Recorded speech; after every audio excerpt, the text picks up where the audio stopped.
We'd like to thank MAINSPRING Companies for sponsoring Season 1 of The Next Entrepreneur. MAINSPRING celebrates the entrepreneurial journey, and we are very grateful for their support.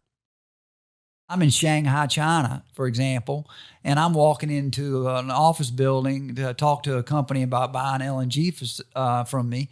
And in the lobby would be another U.S. company wanting to sell them LNG, and coming out of the office was another LNG wanting to sell. And I just came back, and we spent, I'm pretty open about it. We spent $10 or $15 million on a really traditional pattern of let's go knock on these doors and find buyers for this LNG. And when we find buyers, we can take those credits to the bank and finance a $10 billion project. Well, I found out that there are a lot of people doing it that way. Right. It was getting more and more of a commodity type business, which that's not my sweet spot, is a commodity business. And I was outsized, 1,000 to 1 in terms of the amount of capital they had to spend versus the amount of capital I had to spend. And finally it's concluded that we either needed to mothball the project, good idea, couldn't execute it, or figure out how we could be competitive.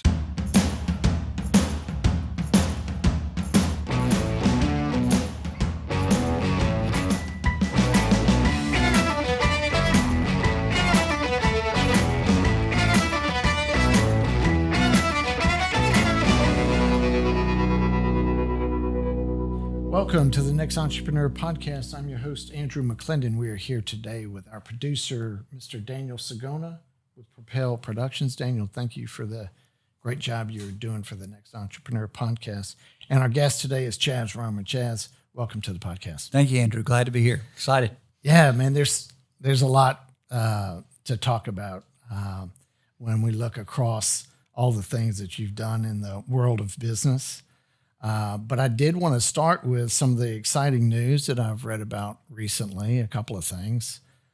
The rebranding of RRM, your investment management company, to Chas Roemer Innovations. And I was curious if there's a backstory there you wanted to share about that rebranding? Yeah, we're excited about it. Now, part of it was by necessity, and part of it was plan.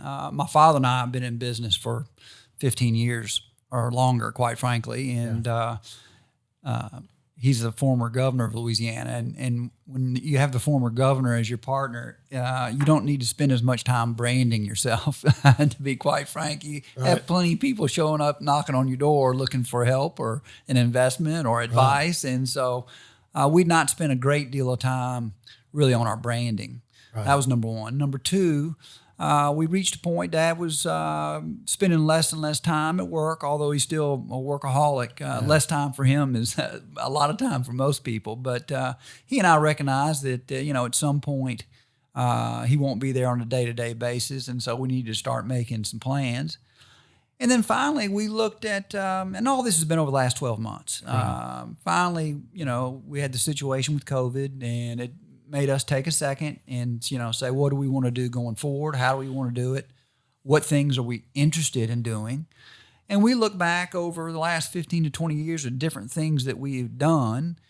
And the ones that we liked best weren't necessarily the biggest money makers. Some of them, in fact, probably didn't make money if I took out the books and told you straightforward.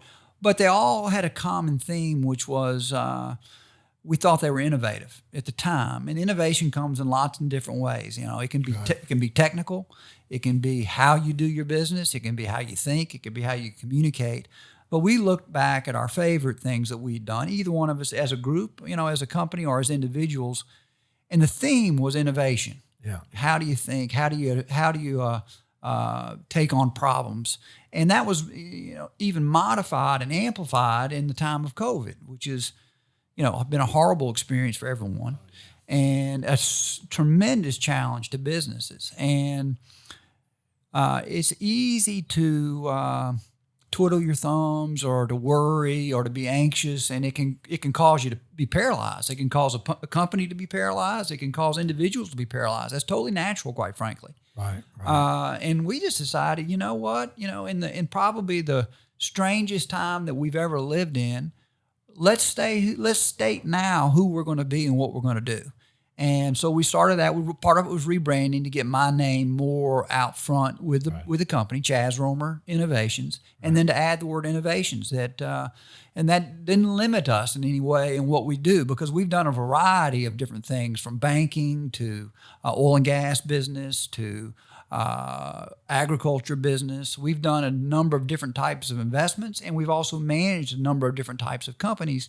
And so we didn't want to be pigeonholed into one particular idea. And so we came up with Chas Roemer Innovations. We announced it probably 3 months ago.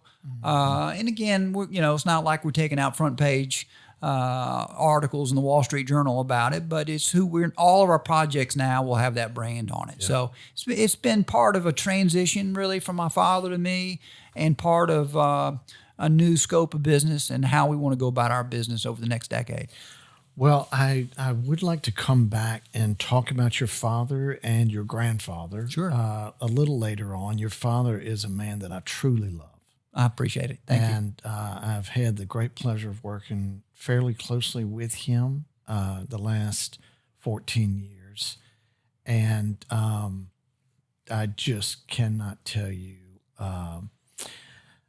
what a great pleasure it is to spend any time with him. I appreciate it. He feels likewise with you, Andrew. He's enjoyed the work he's done with you. He's a neat guy. He's so his mind moves a million miles a second. So he's brilliant. I loved him when I first saw him come onto the scene, the political scene. At least, when I first caught his attention when he was running for governor, and was a fan ever since. Well, good. So, I'm glad to talk to him. But I did want to go into the next exciting bit of news, and that's your new G2 Net Zero LNG play, and that's the name of your business. And I wanted to see if you could tell. This is all. Well, how new is this? It's actually not that new. Okay. Now, the net zero component of what we're doing is new. That's been in the last 12 months. Now, I started this project probably 5 years ago. Okay. And like a lot of other people, thought that LNG would play an important role going forward in the world in terms of providing power. And I went about doing a development. I thought Louisiana was a natural place to do such a development. We have a history in the oil and gas petrochemical industry, a lot of gas assets that we could use. We had a great site. We bought about 1,200 acres in Cameron Parish, about a mile from the Gulf of Mexico. And I went about it in a very traditional manner, which is, I look back on it, that's never how we've done anything as traditional. And maybe that was a flaw, quite frankly, that we discovered, that it was a crowded field. I was going around the world. I would go to, I'm in Shanghai, China, for example, and I'm walking into an office building to talk to a company about buying LNG from me. And in the lobby would be another U.S. company wanting to sell them LNG, and coming out of the office was another LNG wanting to sell. And I just came back, and we spent, I'm pretty open about it. We spent $10 or $15 million on a really traditional pattern of, let's go knock on these doors and find buyers for this LNG. And when we find buyers, we can take those credits to the bank and finance a $10 billion project. Well, I found out that there are a lot of people doing it that way. Right. It was getting more and more of a commodity type business, which that's not my sweet spot, is a commodity business. And I was outsized, 1,000 to 1 in terms of the amount of capital they had to spend versus the amount of capital I had to spend. And finally, it's concluded that we either needed to mothball the project, good idea, couldn't execute it, or figure out how we could be competitive. And we looked at the landscape, and over the last 3 to 5 years in particular, you've heard more and more about the need to lower emissions. And you can either buy into that or not buy into that. That's not what I'm here to argue about. Right. The market itself is demanding this, especially in Europe and in Asia. So the customers, this is customer driven and market driven. Right. Now, look, I like taking care of the environment, don't get me wrong. And let me back up 1 second. Sure. So G2 Net Zero is an LNG facility that will be in Cameron Parish and have about 14 million tons of LNG per annum. But we're doing something that no other company in the world is doing. We are capturing all of our emissions of our facility, and we're capturing 85% of our emissions at the wellhead where there's gas, and we're marketing ourselves as the first net zero emissions LNG facility in the world. Now, going back to our story, this came about because I thought the market, what I was doing wasn't successful, okay? Right. There was just too many people doing it. There was too many people doing it, and they had deeper pockets than I did, and they had a lot of existing relationships. And while I think I was making progress, it was going to be a long, painful process. Right. And we just said, well, how could we be competitive? So the first question was, okay, the market in general and energy around the world seems to want cleaner energy. And you can define that however you want to do it, but certainly there's a move toward cleaner energy. I asked our team, how clean can we be? I don't care about the price right now. I want to know scientifically, how clean can we be? And I didn't tell them what I wanted the answer to be. I said, here, I'll pay you all the smart people. You got your physics degrees and chemistry degrees from Harvard. I just studied government economics. I don't know much. So, I got them, and they came back to me and they said, okay, at your facility, we've determined there is technology that exists where we can capture 100% of our emissions. I said, fine. Now, when you're talking about that, you're talking about the emissions for an LNG processing facility. But there's also, you've mentioned that you would also have an energy generation. Yeah, that's right. So there's the biggest emitter, quite frankly, of pollution or emissions at an LNG facility is the electric generation, is the electric component, the generation of the heat required to run the LNG facility, which is typically going to gas turbine or electric turbine, okay? Okay, so when you talk about that energy generation, is this something that would just power the plant, or are you going to put something on the grid? I can't tell you all my secrets. Okay, well, I wasn't. No, I I'll tell you. No, it's actually both. Okay. So another thing that makes us unique, and I'll keep using that word because I believe it. Another problem with the LNG world is it takes 5 years to create revenue at best. So you're going to develop a $10 billion project, and you're going to have no revenues for 60 months. And you spend that $10 billion relatively early in the process. That becomes a very hard equation to work if you're looking for returns. If you're calculating what my IRR might be. So we looked at our model, and we not only did we remove the emissions, we have created a way we can put our electric generation on site before we put the LNG facility on site. We can put our electric generation on site, create net zero electricity and net zero byproducts or other gases that we can sell to industry that will also be net zero. And we can generate almost $400 million of revenue a year in the 24th month versus the 60th month. And that drastically changes the business model. And that's from selling energy? Or that's from selling. We can sell electricity either to other users or to the grid. Look, every utility out in America right now is trying to say that we've got net zero or neutral or environmentally friendly generation of electricity. Well, most of them don't. They're trying to get there. So if I went and did 1,000 megawatts of power that was net zero, I could sell that to the grid. Right. Entergy or someone else like that may want it, or there's other industries along the coast of Louisiana and Texas that has the need for consumption of electricity, and they'd love to say, hey, we use net zero electricity, and they buy the electricity from me. So that's the other component that we changed. So we changed the environmental impact of our facility. We'll have net zero LNG, which I think has an advantage in the market around the world.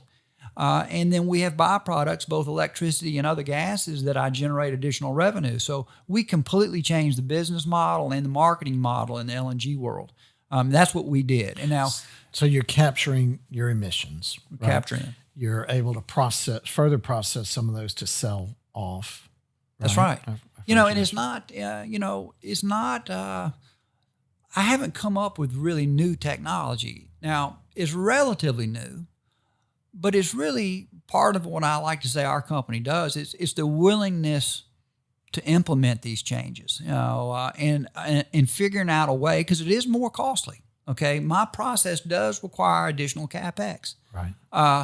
But how can is there a way for me to offset that? And that was what was important in us realizing, not only am I going to be selling LNG, I'm going to be selling 4 other products in the same process and create almost $500 million revenue. So it made me able to deliver LNG at an affordable price, but also a cleaner product.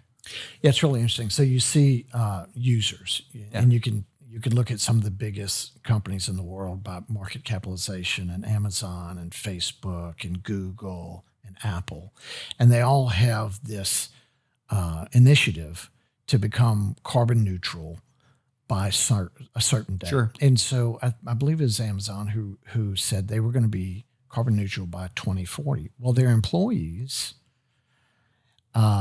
banded together and encouraged that they try to make that by 2030. Sure. So it's not just that you have users, but you have employees that are vocal about how important that is to them to work for a company. So that's powerful. I mean, we're seeing the power of that every day in the news.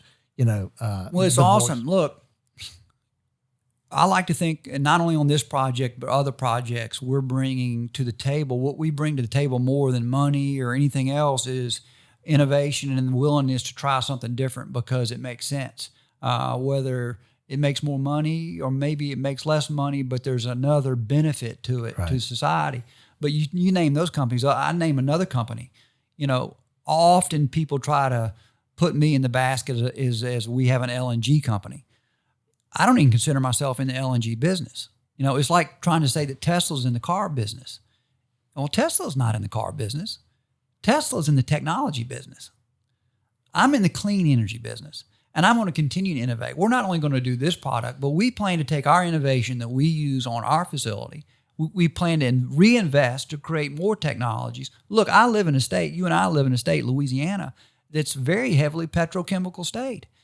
Now, I need to show them, those that are existing and in business and important to our state, I need to show them a pathway to how they can do what they're doing more cleanly and make money. Right. See, if we try to, and I don't want to get on my government bandbox, but, a government mandate rarely works. Okay, it just rarely works. People find ways around it. People, and it just doesn't work. It's heavy-handed. I'm not and the government's very inefficient in getting it done. Yeah.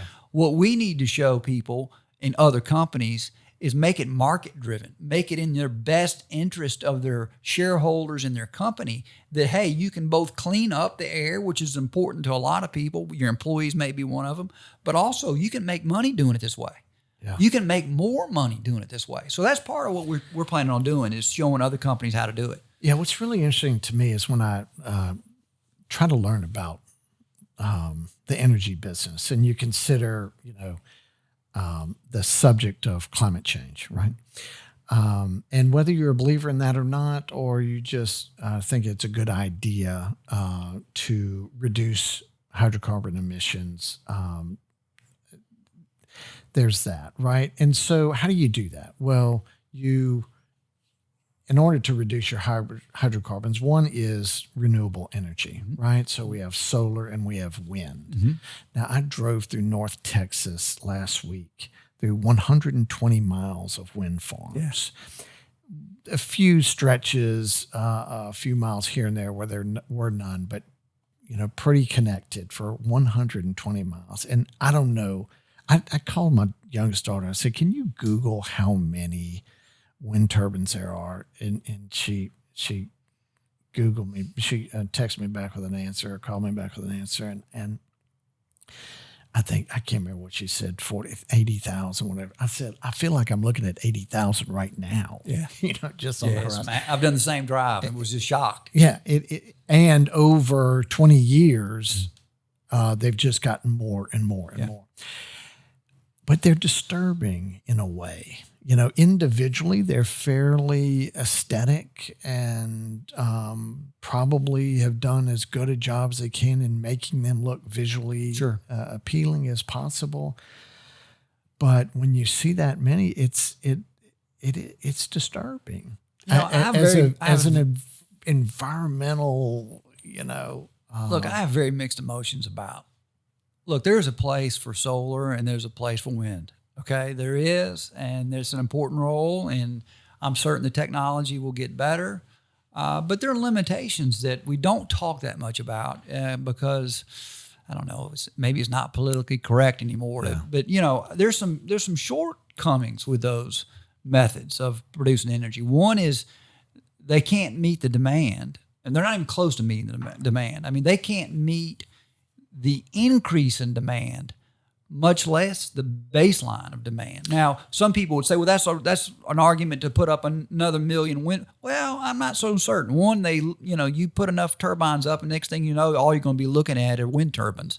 Yeah. But secondly, and this bothers me more than anything else, probably, and bother may not be the right word, but it's the word I just used, so it's on the record. But we fought as a country for how long to become energy independent?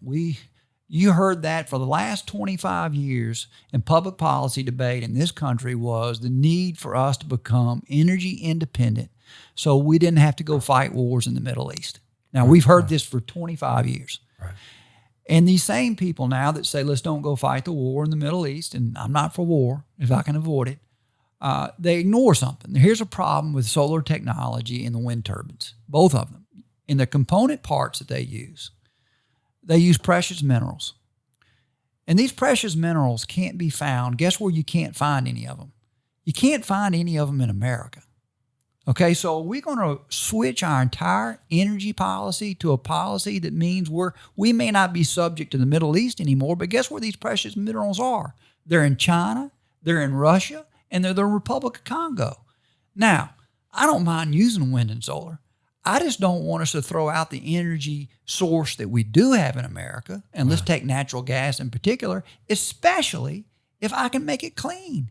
Yeah. So, that's part of what I'm out talking about. Is there are a lot of people that want to throw, hydrocarbons and traditional oil and gas out the, back door.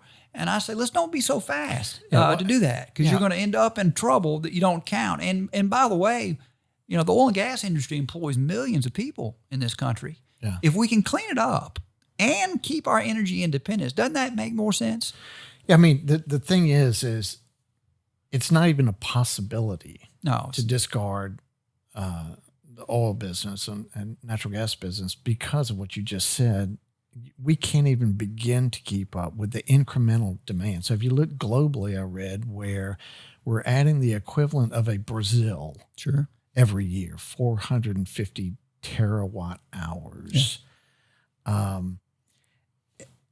added every single year. And if you look at Germany produces, if you took what Germany produces now just in solar, but it would take 25 Germanys every single year additional to cover that.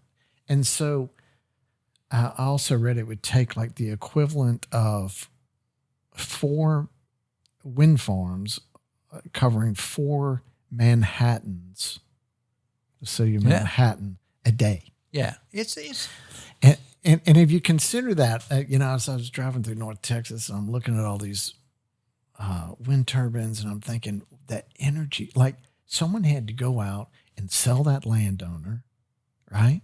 They had to go and place and survey and site select where each one of these, and then the actual building and the accessing these sites. Some of them are on high bluffs and plateaus, beautiful land. They're in some beautiful land.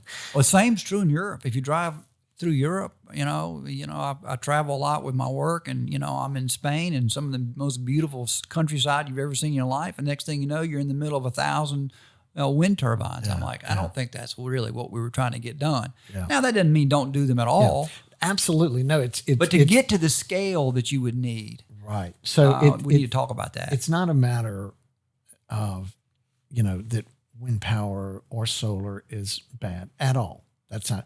It's just the demand is so far from, that they can capture is just so far from our consumption that it's. I think the latest statistics we use, I think, are from 2018, which is the energy consumption in the world increased by, I'm going to give a rough number, it's not going to be exactly right, by about 4%.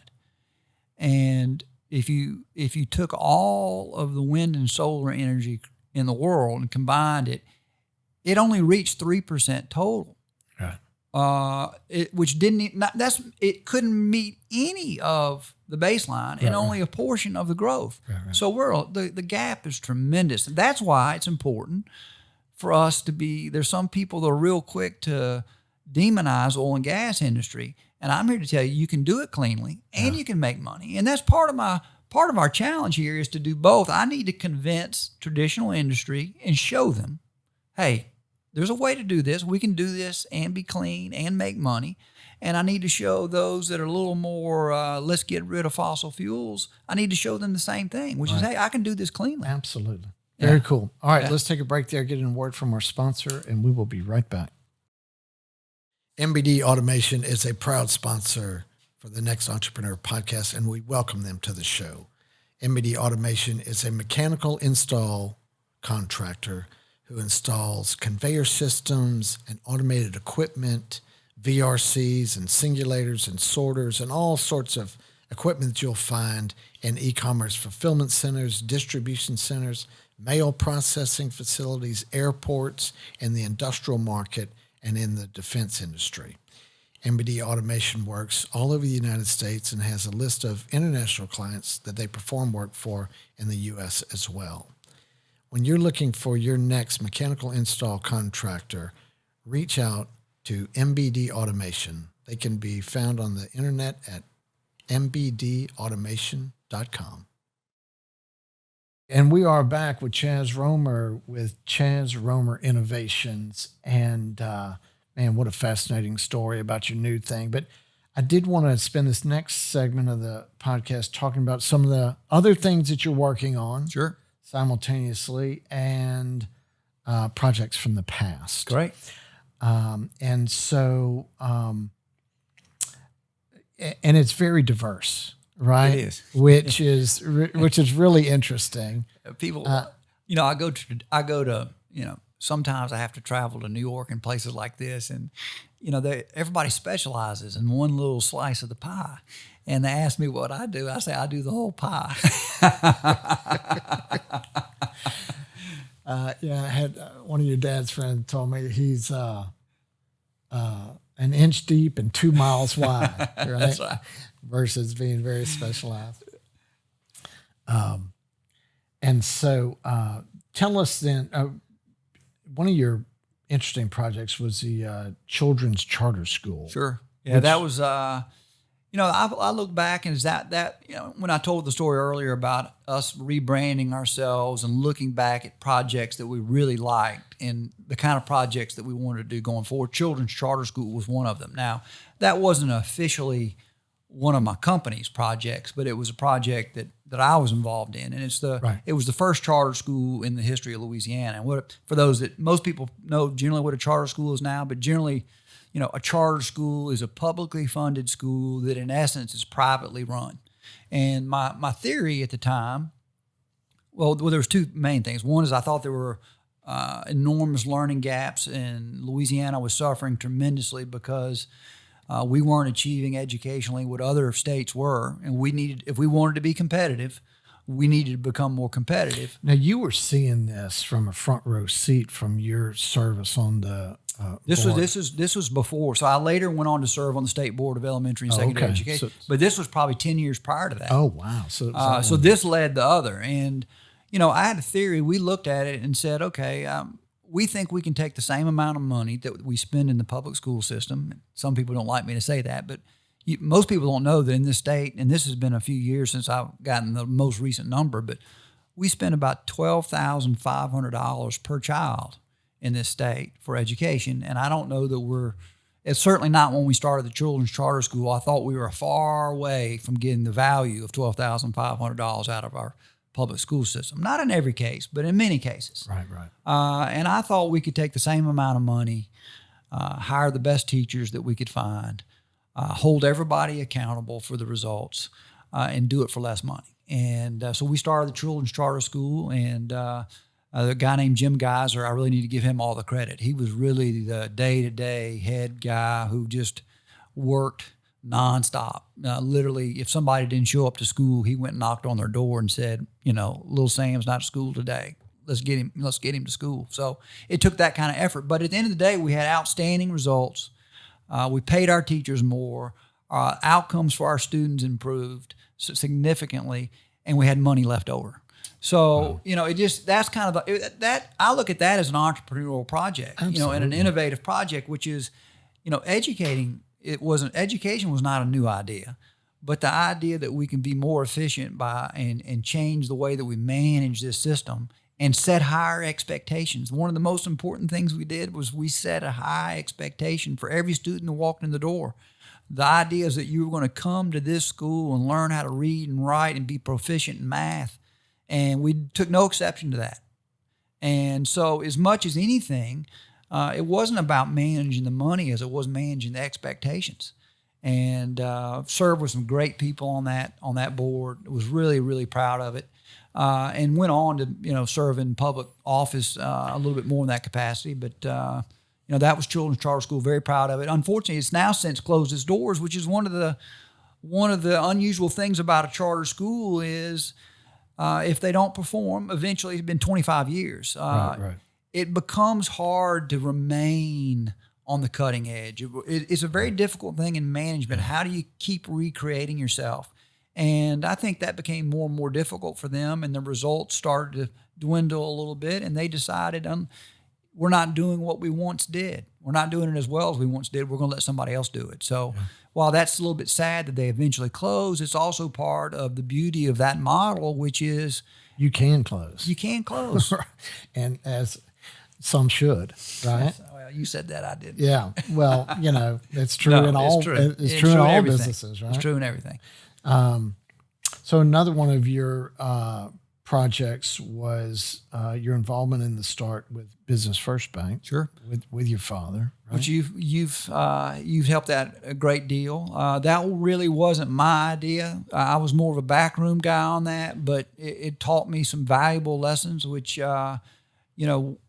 most banks, startup banks, have traditionally begun with a few wealthy individuals who put some money together and they go get a state charter to start a bank, and then they start making auto loans. Okay, I'm making that up. Right. It was primarily my father, along with a few other business people in Baton Rouge at the time, Milton Womack, Rolf McAllister Jr., and some others that got together and said, there seems to be a void of a really aggressive, good community bank. Let's start one. And then they brainstormed, how do we do it better? Yeah. Well, one of the things they decided to do was, let's not let any one person own the whole bank. Let's find 500 people to own the bank. Right. And the day you open, you'll have 500 customers, all small and medium-sized business owners. So what made that the innovative part of that was, how did you start the bank? It's not really how you do the loans. It's how did you start the bank? So you started off on day one with a built-in clientele, and they were profitable in their first year, which is unheard of for a startup bank because of that. So, that taught me that you don't necessarily, being innovative is more than coming up with a new piece of technology. Being innovative may be how you manage something. It may be how you start something. It may be how you build your client base. There's always room for innovation, and no matter what your business is. So, help us understand how an investment management firm works. So, Chas Roemer Innovations is an investment management firm, and you have investors, yes, right? And then you make investments in these different innovation plays, right? Well, we started off with the idea that we were going to become like Stevens up in Little Rock. That's kind of what our vision was. So we'd started B1 Bank already, and we were looking at the market saying, okay, what's missing in our market? What piece of financial resources do we lack in our area? And our community, while vibrant, the Wall Street banks weren't that interested in coming to do a deal in Baton Rouge. It wasn't big enough. And I'm not passing judgment on that, but It's just as easy for them to do a $200 million deal as it is for them to do a $2 million deal. They weren't interested in the $2 million deal. So we started off with, let's fill that void. Let's fill a void of, $500,000 to $5 million investments that the big investment banks aren't interested in. And let's fill that void. And we can use resources from our board and people that we know that are experts in their industry and help us analyze deals, and we'll help make investments. So that's kind of how we started. We really kind of evolved to become less. At first, it was all third party. We made investments and we sat on the sideline and we saw how they did it. And sometimes we got good returns, sometimes we got poor returns. And then as far as your business itself, you're earning a fee for that. That's right. Management or that's right. Get a percentage of the amount of money that we have out, and if a deal is successful, we could get a percentage of that. That didn't excite us that much. We found it wasn't that. I hate to say it wasn't that fun. We also found the deals that were best, that we did the best in, were the deals that we also brought management into, not just capital. So we really kind of evolved from, we don't sit on a pool of investment capital anymore. We have some, but we don't sit on a giant pool of investment capital. Now what we do is vet good ideas, and we basically go find people for each idea. So we kind of do them one-off now. But that also allows us to find interesting projects where we think we bring more to the table than just money. Because there are lots of different places to get money. We like to participate. That doesn't mean we want to take over your business, but we want to be able to add value. We helped a dairy in this state that's been around forever that kind of fell on hard times. And for us, it wasn't a great money maker, but we were very good at going in and help them look at their books independently. You know how if you own a business forever, or 10 years or more, you get in habits and you start to overlook places where you're probably not as efficient as you can be. And we went in that instance and just said, let us look at what you're doing, and came up with 2 or 3 things that they could do differently. They did those things and found their way back to profitability. And those are the kinds of things we like to do. We didn't make any money on that deal. Right. But it was a Louisiana-based firm that we wanted to help, and that's what we do. So we do a combination. Now, we certainly try to get returns on every project that we do for all of our investors and my company. But we try to combine that in areas that we think we can add value. Yeah, that's very cool. That's a great story about the dairy as well. So tell us about a series of projects you'd been involved in with the retirement communities on college campuses. So when I graduated in 1992, and then there's a couple of years there where I can't recall what I was doing, Andrew. I traveled the country, I think. I was actually doing political work and writing speeches and stuff for politicians all over the country, and found I didn't like that. I had too many candidates who basically came to me and said, well, what should I believe in? I'm like, I'm not here to tell you what to believe in. I'm here to make it sound better. So I got, that kind of wore off on me. And they usually fired me anyway, because I would argue, I'd try to make them believe things they didn't want to believe. So, But it was in the blood. It was in the blood, and it was easy to do for me, and it was exciting. You got to see different places around the country, which I love doing. So, but I met a gentleman just through that who had a company in Memphis, Tennessee called Cooperative Retirement Services of America, CRSA, and very interesting guy, and he kind of took me under his wing. He was CEO of this company. And I had looked at, when I was thinking about getting out of politics, I looked at the world and said, what world do I think is going to grow? Well, the demographics of America says that, most of our people are going to be above the age of 70 within 15 years. And, we need to prepare for that. So I literally went and knocked on the door of companies that provided retirement housing and said, here I am. I want to help. I think your industry is going to grow. I've never been in your business. Here's my resume. I'll be glad to do an interview. And, a couple of them were foolish enough to, take me up on it. And this guy in particular kind of took me under his wing. And I really worked for free for pennies for about a year. And he finally, he decided he wasn't going to get rid of me. So he hired me full time. And he asked me to start thinking about ways that they could be more innovative. And we weren't the first to do this, but there started to be in a couple places around America, colleges that provided retirement housing on their campuses.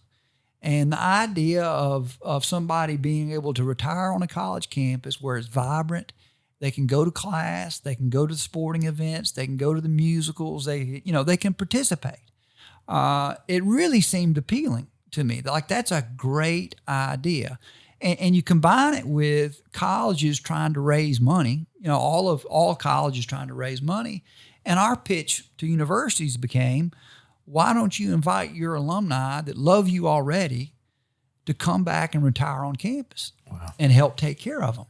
And these are active retirees for the most part, but that would gradually age in place. And so we did that around America I did that 4 or 5 years and enjoyed it thoroughly. We did a project at University of Alabama. We did a project at Penn State. We did the University of Texas. And then, he finally, the CEO, great guy named Earl Wade, said, Chas, I can't hold you down anymore. You look like you're ready to go do your own thing. I'll support you. What do you want to go do? I said, well, I want to go try to do it at LSU. So we actually approached LSU with this idea, and we had started working with the Alumni Association. We had started the project, and I guess this was one of the great failures of my business career, but it certainly was a learning experience. You basically have to, I don't want to get to a too long a story, but you basically have to pre-sell the real estate before you build it. That's how you finance it, okay? Right. So we had gone about doing that for 3 years and spent about $5 million doing it. Well, just before we break ground, Hurricane Katrina hits. And our construction costs went from, make it up, $1 a foot to $3 a foot. And so all of this real estate that I had pre-sold no longer paid for the deal. Now, the good news is we didn't spend those people's money. We put it in escrow, and I returned every single dollar to every single person. Right. But we spent, of our own company's money, we spent about $4 million. And so I regret that we lost that, but think the idea was fantastic. And I still like the idea. Interestingly, one thing we learned is most people, regardless of their tie to LSU or whatever university it might be, at the end of the day, most people retire near their own home where they live right now. So we thought everybody in the world would want to come back to LSU, and we thought everybody in the world would want to come back to Alabama, for instance. Like, you know how rabid Alabama fans are. Mm-hmm. The reality was not that many wanted to move from across America back to Alabama. Now, those have been good projects, and I'm glad we did it. And I learned a lot from that CEO. Integrity. We had deals that didn't work, and he never backed away from them. We had a lot of deals that did great, but he was a hard worker, always valued his employees tremendously. And so that was a real big part. One, it was exciting. I liked doing those projects. And two, I learned a great deal about working with employees at that time. Yeah, that's fascinating. So you've also done other fascinating things. I read something about this artificial intelligence play. Was that an investment that you guys have made? It was. So at the time, this was probably 5 years ago now, it's a company called Kyler, which is spelled Qylur. Anybody wants to go online, you can find them. And they had a very intriguing background. Their CEO and primary owner came from Israeli intelligence and security and was one of the best in the world at this. And she approached us. We had one of my investors in one of my projects had invested in her project, and she came to us, and she had designed an entry and exit security system. Basically, to make it simple, it took all the component parts that you can find at an airport, from X-ray to hazardous waste, and combined it into a single user-friendly machine. And on top of that, she had included artificial intelligence in it so that the machines were wired together around the world, and they would start telling, one machine could tell another machine the kinds of threats it was identifying, and they could pick up trends happening around the world before other people. But I'll tell you the funny story about that. So they're still working. I think it's going to be a great project. We've not yet made a return on that. I hope we do. But I'm very glad to be a part of it. They're super people. They invited me up to Silicon Valley to meet with their team, and I like to think I'm a fairly intelligent guy. I mean, I graduated from Harvard in 3.5 years. I mean, I don't think I'm a chump, but so I go up to Silicon Valley, and she brings me in this room, and she goes, "This is my lead scientist, and he's a professor at the University of Jerusalem and at Stanford in artificial intelligence and math. And so, and I wanted you to meet him and ask him any questions about what we do. So he was a nice guy, and he says, so Chas, so tell me where you went to college. And I said, well, I went to Harvard. And he sat back in his chair for a second. And he goes, well, let me see how I can explain this to you.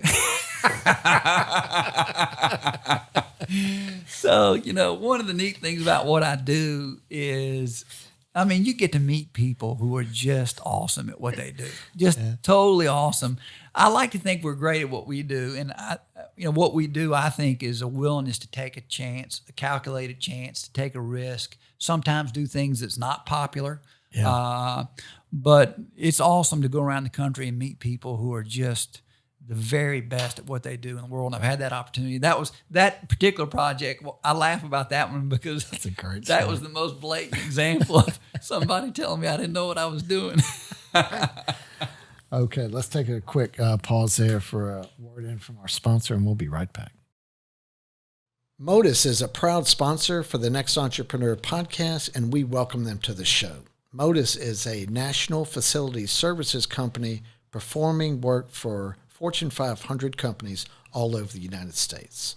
So who is MODUS and what do they do? These guys do the non-mechanical installations inside big distribution and fulfillment centers. So the way they like to say it is they take it from the conveyor to the dock door. What does that mean? It means they're building the pick stations. They're doing all the cabling for all of the electronic equipment. They're putting in bollards and barricades and signage and tape on the floor. And these are in huge facilities. They work in really tight time frames. They've never missed a schedule. So if you need help with your facility services in your distribution facilities, reach out to MODUS. MODUS can be found at modusmoves.com. And we are back with Chas Roemer of Chas Roemer Innovations. And Chas, I thought we would just shift gears here for a second and talk a little bit about your family. Sure. And I mentioned that your father, is a former governor of the state of Louisiana and the founder of what is now B1 Bank. And so I was able to spend a lot of time with him over the years. But he also had a relationship with my father, who was an environmental consultant. He was the dean of the College of Design at LSU. And Governor Roemer relied on him for a particular environmental case, which turned out to be a great victory and kind of cemented a little friendship there, I believe, which was something that our family was proud of. But, going back to your grandfather, Charles Roemer. So you're Charles, you remember the fourth. I'm the fourth. Right? Interesting fact is none of us have gone by Charles. Yeah. Okay. So my great-grandfather, who actually owned Walker Roemer Dairies, if you're ever driving to New Orleans, is no longer there, but 10, 15 years ago, probably pre-Katrina, there was a giant cow on the side of the interstate that was on a thing, and that's Walker Roemer Dairies, which was my great-grandfather's. Okay. So he went by Pete. No one knows why. And then my granddad went by Budgie. Some people did call him Charlie. And my dad goes by Buddy. I go by Chas. Now, I've got a son who's a senior in high school now. Now, poor kid, he's actually Charles E. Roemer V. That poor guy's got no chance at all. Yeah. I think the first thing he's going to do when he turns 18 is go change his name. So...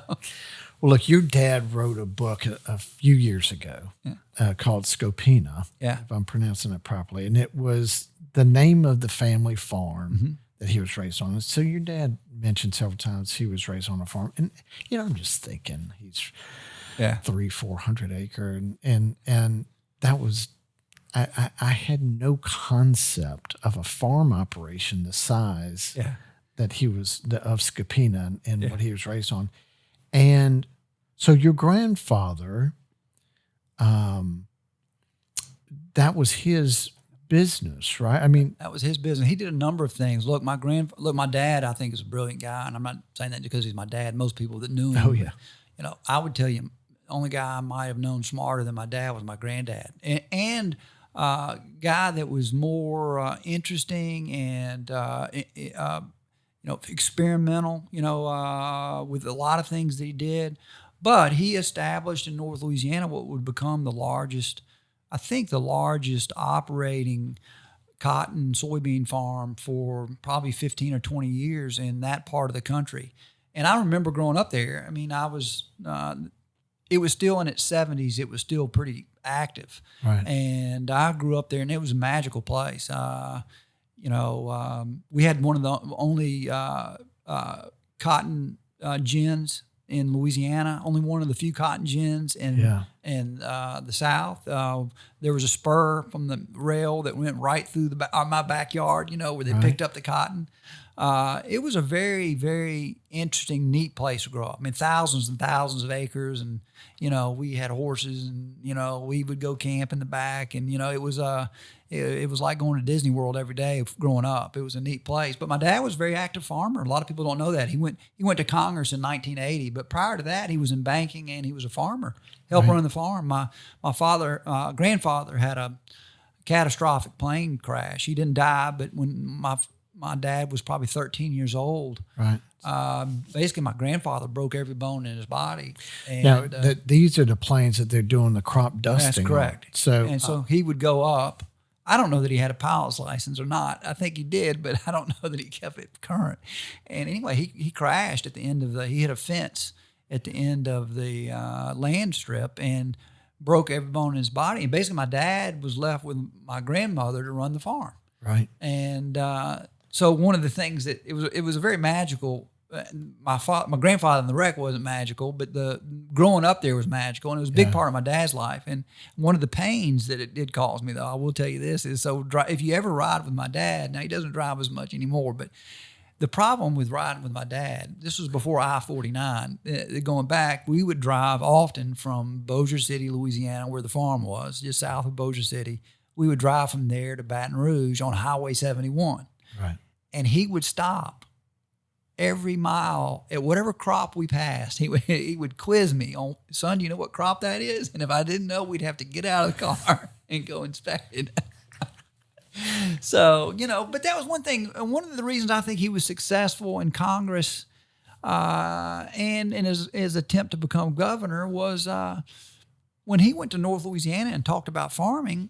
I mean, he knew what he was talking about. He wasn't just trying to act like he was a farmer. Oh, yeah. He was. And so he did very well in North Louisiana, I think, because of his ability to relate to that agriculture community. Look, let me just mention that book again, Scopina, the name of the farm. And you talk about a beautiful insight to life on a major farm operation. Yeah.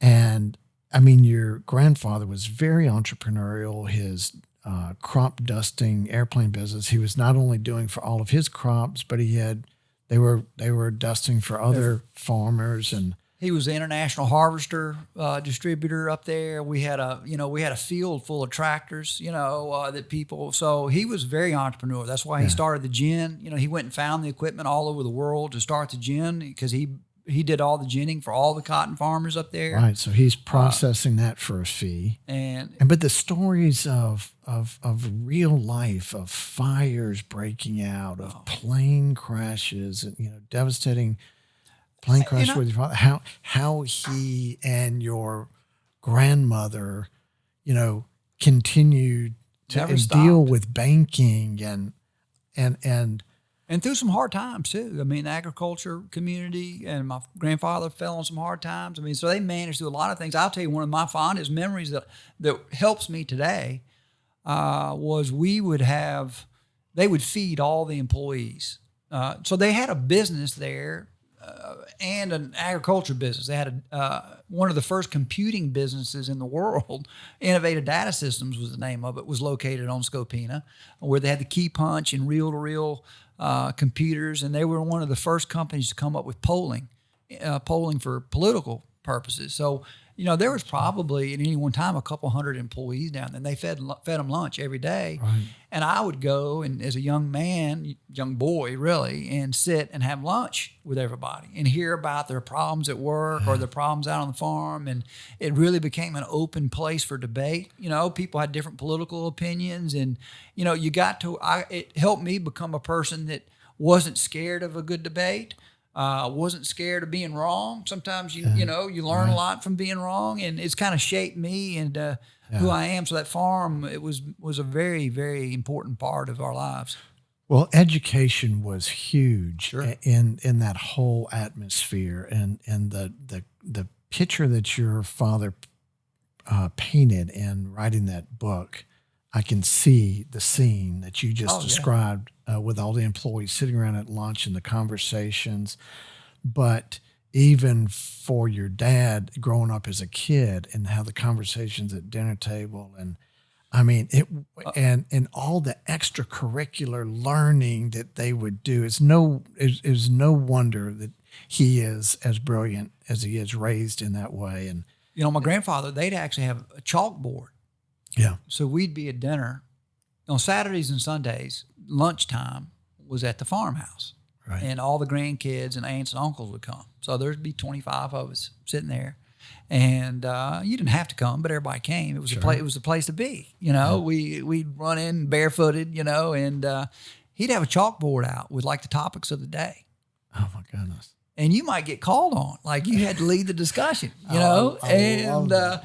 And no doubt you were going to be just torn apart by everybody else at the table. But, it was magical. And, my dad's, certainly they spent a lot of time with my dad in that. My dad went to Harvard when he was 16. Right. He's a really, really, but he also skipped 5th grade. And I like to joke with him. I just tell this aside. He likes to say every now and then he brags about that. Like I went to Harvard when I was 16. I skipped 5th grade, kind of bragging. He's a really modest guy, but every now and then he slips that in. And I just always joke that, Dad, you didn't actually skip 5th grade. You just went to the wrong sign-up desk. All those stories in that book are just one. I cannot even tell you how much I enjoyed that book. But your grandfather, powerhouse business guy in North Louisiana, ended up as a commissioner of administration under Edwin Edwards. He did. Very political family. Your father ends up being the governor of the state of Louisiana, and just tremendous reformer, and he just did great things for our state.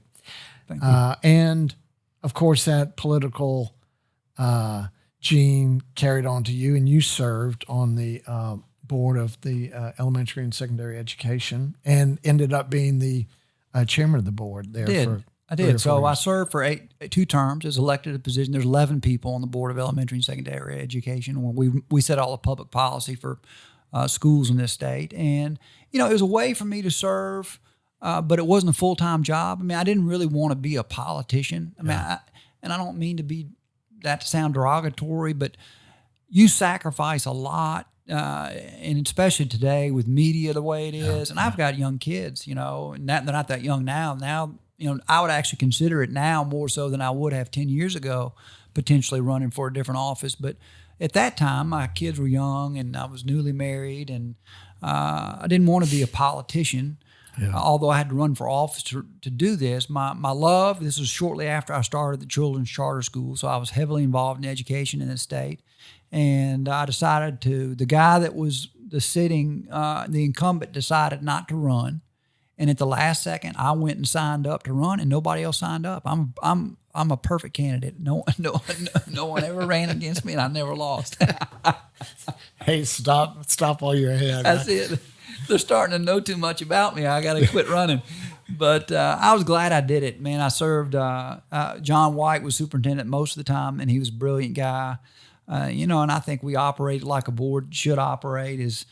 We held him accountable. We didn't micromanage him. That's one thing I was proud of, is when I was chairman of the board, is I really kept our board at the high level, not into the minutia. I let him do that. But we made a lot of progress in this state. Look, we got a long way to go in education, but I'll tell you, the greatest amount of growth in the black community in terms of education outcomes in the country is in New Orleans over the last decade. Yeah. And That's because of the reforms that we made, and we changed the expectations that people have. It's probably as important as anything else we did. And I would have thought, or I probably did think, after Katrina, like immediately after Katrina, that was it. It's New Orleans is done, and education turned out to be the shining light, and the reform that was made there, and it's just. It also got tremendous capital, expenditures by the federal government. So Katrina blows through New Orleans, there's nothing left. Right. And quite frankly, they didn't have a plan and didn't know what to do. And I'm not pointing blame. It was a catastrophic thing. And basically the state stepped in. There was a law that already allowed us to step in if we wanted to. If our schools were failing, we could step in, but we'd never used it before. Well, after Katrina, they needed somebody to step in and run the train, quite frankly. So we stepped in, and the way we decided, the only way you can open these schools back up, if you tried to open them up as a system, it was almost impossible because it was too bureaucratic. So you had to do something entrepreneurial. We made them all charter schools. So every public school in New Orleans, in essence, became privately run, publicly funded, but privately run. But that allowed me to find people like you, Andrew, who know how to run a business and get a building up. I mean, half the battle was getting a building that could occupy students. So we basically turned all of New Orleans school system into an entrepreneurial school system. And you had some of the greatest resources in the country decide that's where I want to go. I want to go to New Orleans, Louisiana, because they're going to let me run the school. I'm not going to have to listen to the bureaucrats in Baton Rouge. So it was that's another great, that's what I'm saying. When we rebranded my company, I look back on the things that I thought I enjoyed and the things that I learned and what we did best. That was one of them, which was just unleashing, giving people the power to change things for themselves versus waiting for the government to give it to them. We empowered people to make decisions. We gave them responsibilities, and then we did hold them accountable. It didn't work in every instance. And we had to close a few of those schools. People all had good intentions. But look, turning around a failing school is a very difficult task. And the key is to be honest, and if it doesn't work, let's admit it's not working and try something different. And that's what we did. What a great success that was, man. And just so much needed just for the psyche of New Orleans, but the state of Louisiana, because of where, we traditionally stand in the way of education. So great job there. But look, let's wrap up here and see if you can enlighten us a bit on the vision that you have for Chas Roemer Innovations, looking 5, 10, 15 years out. I appreciate that question. Like I said, we spent some time this year really deciding, where do we want to spend our energy? How do we think we can evolve in this time that's difficult? And we look back and look at the type of projects we did. Well, I happened to be I'm not going to say a public official's office one day talking about a different project. And he mentions to me, he goes, what are we going to do about rural Louisiana?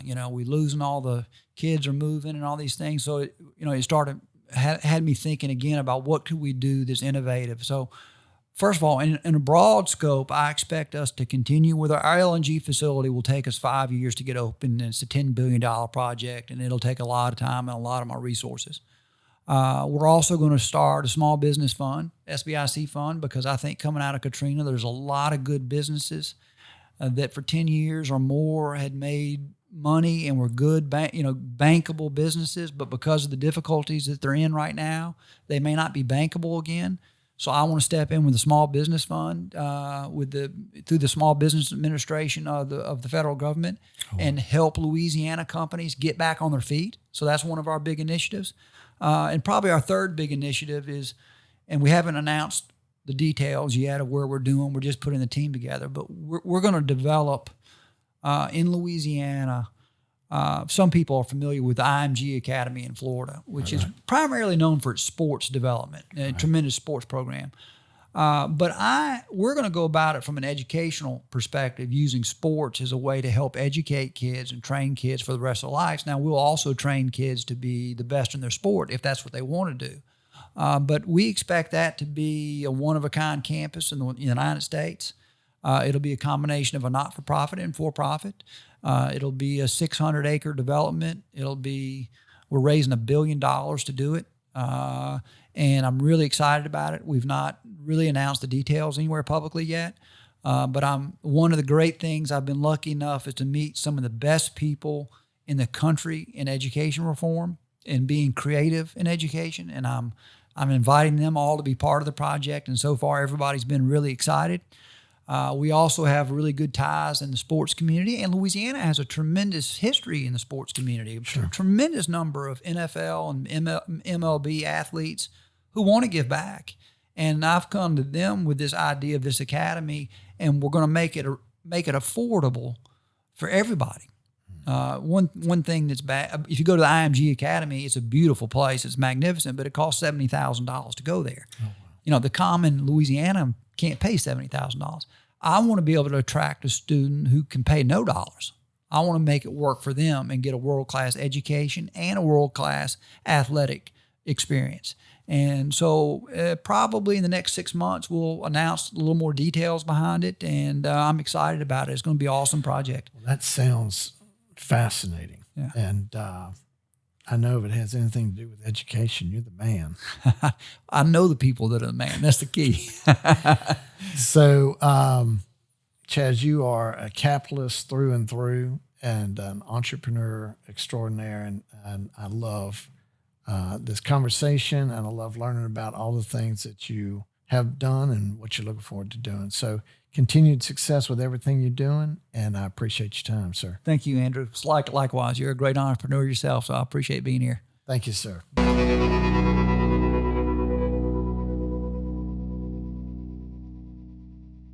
Man, what an intelligent fella Chas Roemer is. And, you know, when you look into his family history and you think of the role that education has played in their lives, it is no surprise that led to Chas's service on the Bessie board, but also to some of his most interesting projects, the things that maybe he didn't make the most money at, but the things that he got the most gratification from and the most enjoyment, and maybe the most measurable success in the community.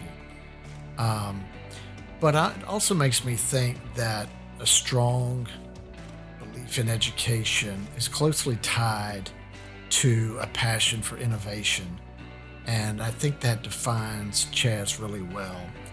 And one thing that you can count on for Chas is he'll always be looking for the next big thing, the next innovation that's going to improve the world.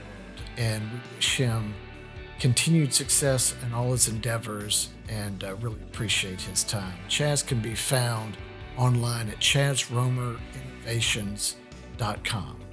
Thank you for listening to the Next Entrepreneur podcast. We'd like to thank our title sponsor, MAINSPRING Companies. Can be reached online at MAINSPRINGCompanies.com. If you have any questions or comments, you can reach us at ask@nxtentrepreneur.com. You can subscribe to the Next Entrepreneur podcast on Apple Music, Spotify, Stitcher, or iHeartRadio. You can help support our podcasts by leaving a review on Apple Music. You can follow us on Facebook or subscribe to our YouTube channel. Please share this episode with your family and friends. The Next Entrepreneur is produced by Propel Productions. They can be reached at propelyourstory.com. Today's episode was produced by Daniel Sagona.